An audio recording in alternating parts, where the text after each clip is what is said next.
This story is titled, She Cheated with My Best Friend and My Business Partner. So I played dumb and took my nuclear revenge and left them with nothing. Hey everyone! I spend so much time finding these stories for you. If you enjoy the content, please hit that subscribe button. It means the world and helps keep this journey going strong. Let's grow together. Now let's start the video. OP starts by saying, So, I 42 male, a self-made man who poured blood, sweat, and sleepless nights into building the life I always dreamed of. I've always been the guy with the plan.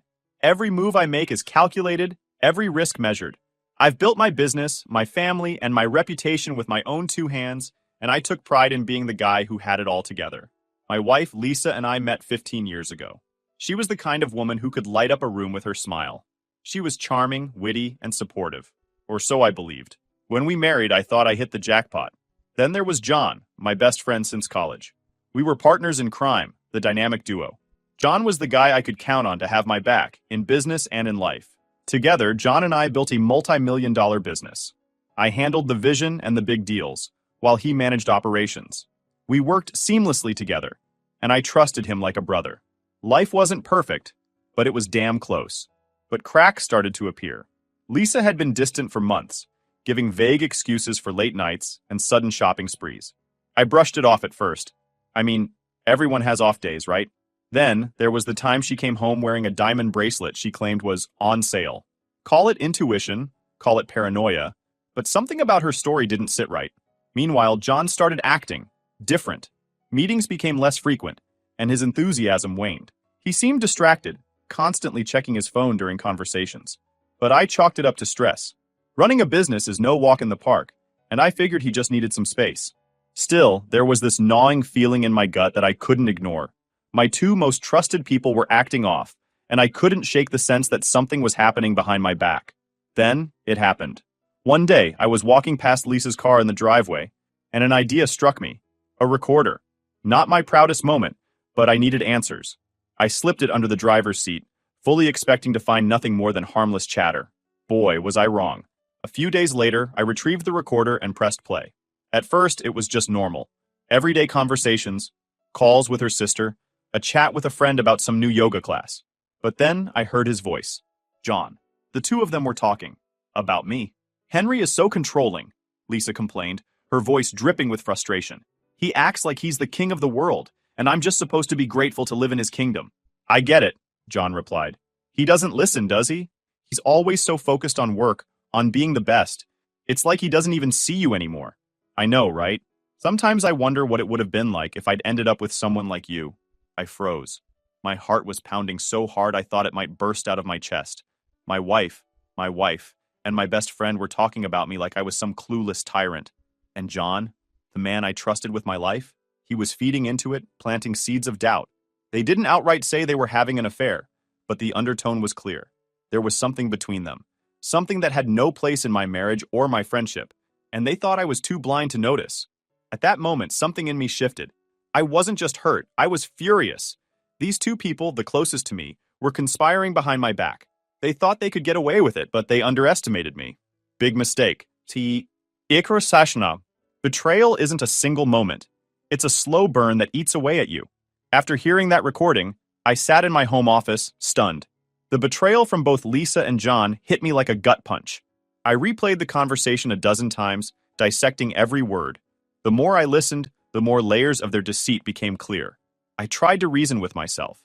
Maybe it's just harmless venting. Maybe John is just being a good friend. But deep down, I knew better. The way she spoke about me, the way John agreed so quickly, it wasn't innocent. It was calculated. For days, I carried this weight around like a lead vest. Every time I saw Lisa, it felt like a slap in the face.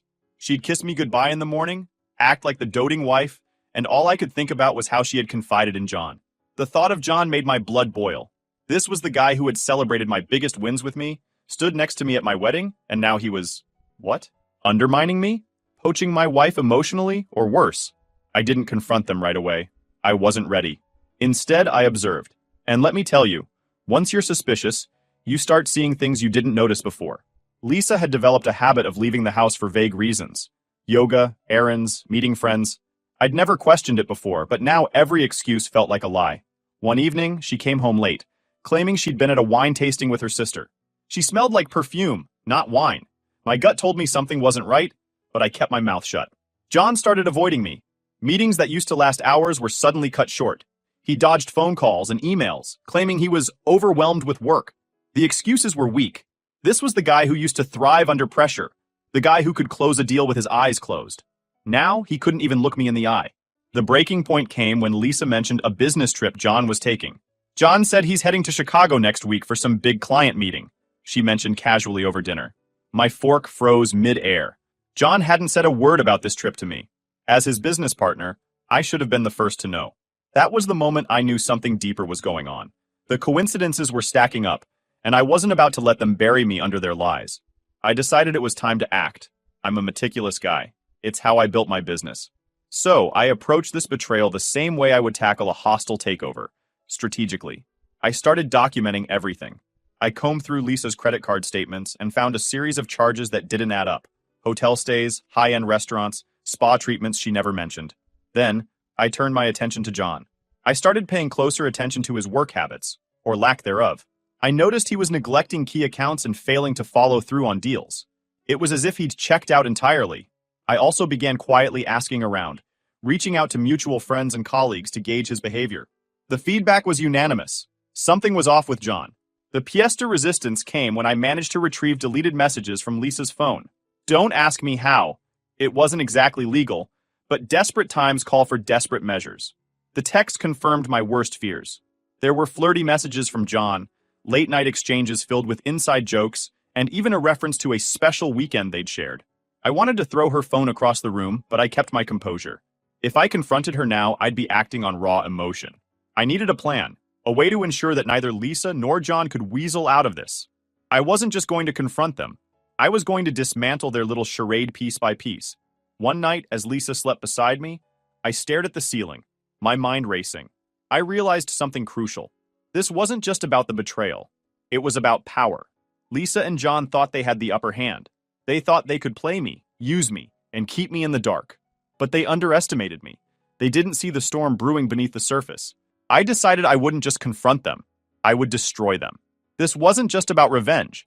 It was about reclaiming control of my life and making sure they could never pull something like this again. If there's one thing I've learned in business, it's that patience is key. When someone underestimates you, their guard drops. They make mistakes, and that's when you strike. Lisa and John thought they had me fooled, and I let them believe that for a little while longer. What they didn't know was that every move they made was feeding into my plan. I started with the business. John's position in the company was his pride and joy, and the foundation of his income. Lucky for me, when we started the company, I insisted on being the majority owner. John had never argued.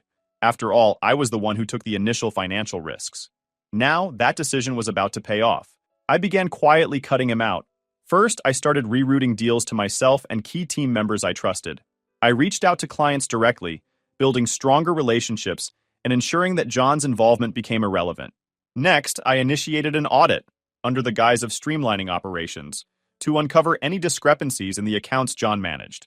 I wasn't surprised to find a few questionable expenses. John's sloppy handling of finances gave me all the leverage I needed to legally terminate his partnership. But I wasn't going to pull the trigger just yet.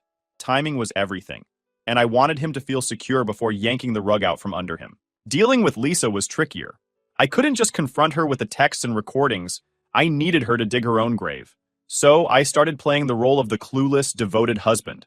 Romantic dinners, surprise gifts, even a weekend getaway. She ate it up, thinking I was just trying to patch up our rocky marriage. Little did she know, I was documenting everything. Her reactions, her excuses, and her lies. I also hired a private investigator. If Lisa was sneaking around, I wanted solid evidence. Sure enough, within a week, the PI handed me a folder filled with photos of Lisa meeting John at a boutique hotel. The timestamps matched the dates of her supposed wine nights. The PI also discovered something that infuriated me even more. John had been using company funds to book these rendezvous. They weren't just betraying me personally. They were stealing from the business I built. With every piece of evidence, I felt more in control. By the time I was done, I had everything I needed. Text messages between Lisa and John, loaded with flirtation and innuendos. Photos of their secret meetups, time-stamped and undeniable. Financial records showing John's misuse of company funds. A trail of Lisa's unexplained spending, which I knew would come in handy during the divorce. But I wasn't ready to confront them yet. I wanted them to feel safe, to think they'd gotten away with it. I played my part so well that Lisa even started being affectionate again. It made my skin crawl, but I kept my poker face. The perfect opportunity came when Lisa mentioned that John wanted to have dinner with us. He thinks we've been drifting apart, she said, her voice full of fake concern. He wants to make sure you're okay. I almost laughed out loud. The audacity of these two was almost impressive. I agreed to the dinner, knowing this would be the night I'd set the final trap. We met at a fancy restaurant, the kind of place where you have to make reservations weeks in advance. Lisa was glowing, dressed in a way that was clearly meant to impress John. He arrived late as usual, flashing his usual cocky grin. I played the gracious host, laughing at their jokes and toasting to friendship. What they didn't know was that I'd already tipped off the restaurant staff. Our table was wired with hidden cameras and microphones, capturing every word and gesture. As the wine flowed, they got comfortable. Too comfortable. Lisa leaned over to John at one point and whispered something I couldn't catch. But his smirk told me everything I needed to know. These two were still playing their little game, even with me sitting right there. That night, as Lisa slept beside me, I reviewed the footage. It wasn't as incriminating as the texts or the PI's photos, but it was enough to paint a picture of their betrayal. Combined with everything else, I had an airtight case. The next day, I met with my lawyer and laid out my plan. We drew up the divorce papers, outlining the terms of the prenup that would leave Lisa with next to nothing. We also began the process of removing John from the company, citing his financial misconduct. Everything was in place. All that was left was the confrontation. And trust me, I was ready to deliver the performance of a lifetime.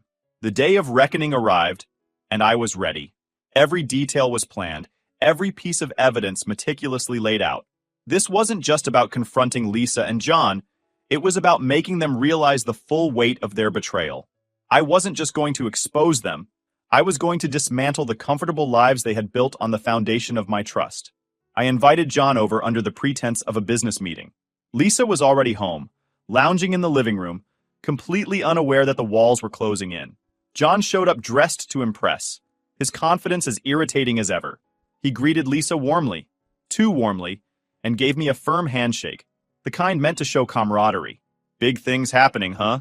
he said, grinning like the snake he was. "You could say that," I replied, keeping my tone neutral. The three of us sat down in the living room. Lisa poured wine for everyone, playing the role of the gracious hostess.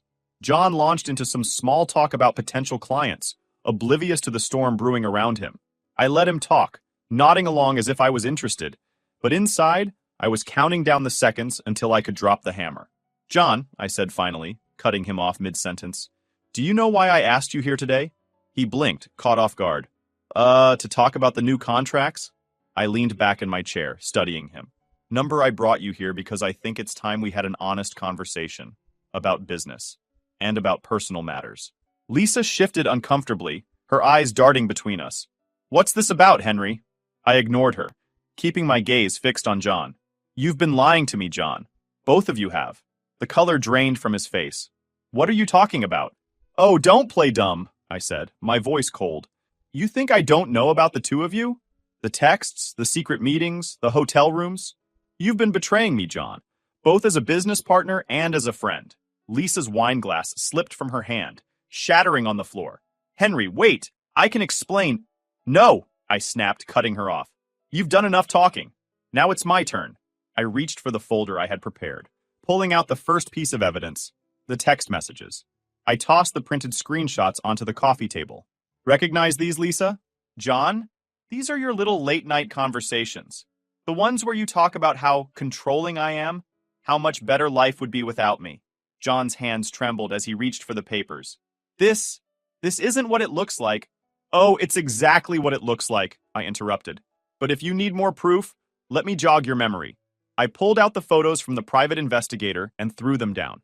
Lisa's face turned ghostly pale as she stared at the images of her and John entering the boutique hotel. "This is insane," Lisa whispered. "You've been spying on me?" "Spying?" I laughed bitterly. "No, Lisa. I was doing what any man would do when his wife and best friend stab him in the back. I gathered evidence." John tried to recover, his voice shaky. "Henry, listen. I made a mistake. I didn't mean for it to go this far." "This far?" I said, standing now, towering over him. You didn't mean to sleep with my wife while using company money to fund your little escapades? Tell me, John, which part of this wasn't intentional? Before they could respond, I shifted gears. And speaking of company money, John, let's talk about the audit. His eyes widened in panic. What audit? The one that uncovered thousands of dollars in unauthorized expenses, I said, throwing another folder onto the table. Care to explain why the company credit card was used to pay for hotels, dinners, and spa treatments? I've already consulted with my lawyer. Your partnership is terminated, effective immediately. You can't do that, he protested, his voice rising. We built this company together. No, John, I said, my tone icy. I built this company. You were along for the ride. And now that ride is over. Finally, I turned to Lisa. And as for you, I've already filed for divorce. The prenup is ironclad, so don't expect to walk away with much. And given the evidence I've collected, I'll be getting full custody of our son. You'll be lucky if you see him on weekends. Lisa broke down, sobbing. Henry, please, I made a mistake. I love you, I do. We can work through this. I shook my head, my voice steady. You don't love me, Lisa. You love the life I gave you. And now that life is over. John stumbled out of the house that night, a broken man. Lisa begged and pleaded, but I packed her bags and told her to leave. By morning, she was gone. I didn't feel victorious, not yet, but I felt free. I had taken control of my life again, and that was all that mattered. It's funny how quickly life changes when you finally take out the trash. The day after Lisa left and John was effectively cut out of my life, I felt something I hadn't experienced in years. Peace. Sure, there was anger, pain, and a tinge of bitterness, but above all, there was clarity. I was no longer tangled in a web of lies, no longer carrying the burden of betrayal. For the first time in a long time, I could breathe. The first thing I did was refocus on the company. John had been dead weight for years, and his absence made it clear just how much he'd been dragging us down. I assembled my team, loyal, hardworking professionals who had always been in the background, and gave them the reins to help me restructure. Together, we streamlined operations, brought in new clients, and even expanded into a few untapped markets John had ignored. Within months, profits surged. Without John's toxic influence, the company culture transformed. Employees who had once walked on eggshells around him now thrived. I saw potential in people I hadn't noticed before, and I rewarded their hard work with promotions and bonuses. The business became stronger, leaner, and more innovative than ever. The divorce with Lisa was swift and merciless. Thanks to the prenup and the evidence I'd collected, she walked away with the bare minimum. No alimony, no lavish settlement. Just enough to get by. The custody agreement was even more satisfying. I gained full custody of our son, Ethan, while Lisa was granted visitation rights. Ethan, who had been blissfully unaware of the drama, adjusted quickly to the new normal. I made sure his life stayed as stable and happy as possible. As for Lisa, she tried to reach out a few times, apologizing, pleading, even claiming she wanted to start over. I didn't take the bait. Her crocodile tears meant nothing to me anymore. Every time her number flashed on my phone, I ignored it. She'd made her choice, and I'd made mine. John's descent was as swift as it was satisfying. Without the company, he was a man without a purpose. His reputation in the industry was shattered after I made a few quiet calls to mutual connections, letting them know the kind of man he was. No one wanted to work with a backstabbing ex-partner who'd been caught mismanaging funds. I heard through the grapevine that he tried to start a new venture, but it flopped within weeks. His debts piled up, and he eventually had to sell his house. The last I heard, he was working a low-level job at a competitor's firm, miles away from the high-powered life he once enjoyed. With the toxic people out of my life, I focused on building something better, not just for me, but for Ethan. I hired a life coach to help me realign my goals, and started therapy to process everything I'd been through. It wasn't easy, but each session felt like shedding another layer of the pain they'd caused. I also started making time for the things I'd neglected during my marriage. I reconnected with old friends, picked up golf again, and even started volunteering at a local nonprofit that helps small businesses get off the ground. For the first time in years, I felt like me again. 6 months after the dust settled, I met someone new. Her name is Natalie, and she's the kind of person who radiates warmth and kindness. We met through mutual friends at a casual dinner party, and I was instantly struck by her authenticity. She wasn't interested in my money or my status. She liked me for who I was. We started slow, taking time to get to know each other, and over time I realized that not all relationships are built on lies and manipulation. Natalie met Ethan a few months into our relationship, and they hit it off immediately.